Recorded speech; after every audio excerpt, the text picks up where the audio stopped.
Hey everyone!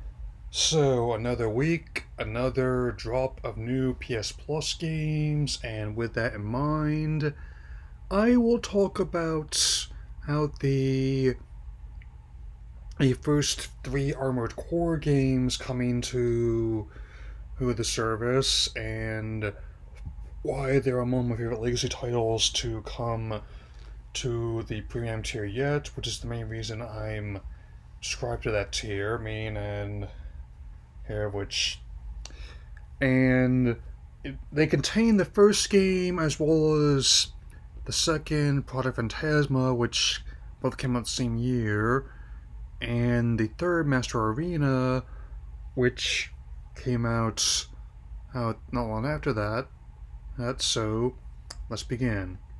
The premise of the games is as follows. Taking place in the far flung future, her a series of warring factions turn to mechanized robots known as digital armored cores in order to settle disputes, be they private or global. I mean, and the game's developed by From Software, and their trademarks are much in play. The deliberate movement and hitboxes, and especially in terms of the challenge, where they're certainly difficult, yes, but they are by no means impossible. They are quite rewarding, and let's just say understand perfectly where the whole get good mindset comes from.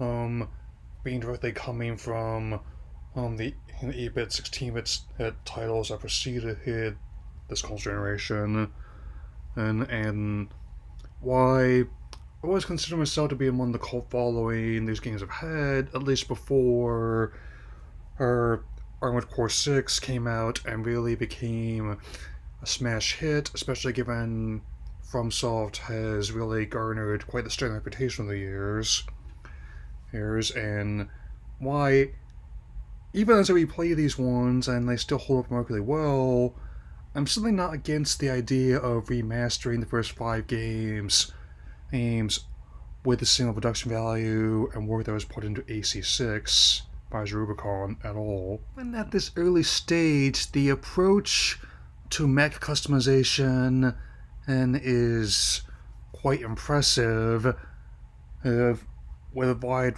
variety of cores, heads, weapons, paint schemes, other augments you can give to your mecha, and the way you unlock them progression is also quite smooth. I even managed, even just playing these ones at the same time, I noticed how they managed to iterate upon the ideas is in terms of gameplay and story in a fairly short time frame. And it turns out the second game, Project Phantasma, is actually a prequel to the first game, and which is that was one of the ones I played first, and consider myself spending quite a bit of time in. As some challenges you can just blow through quite easily, others require more and more planning. Especially since and sometimes your companions aren't the sharpest as knife in the drawer, or they're more like a spork you would give to someone very small that might have a scary character on it. I mean, that is one thing I could see he definitely changing in a potential remake. To modify these missions or maybe excise them entirely.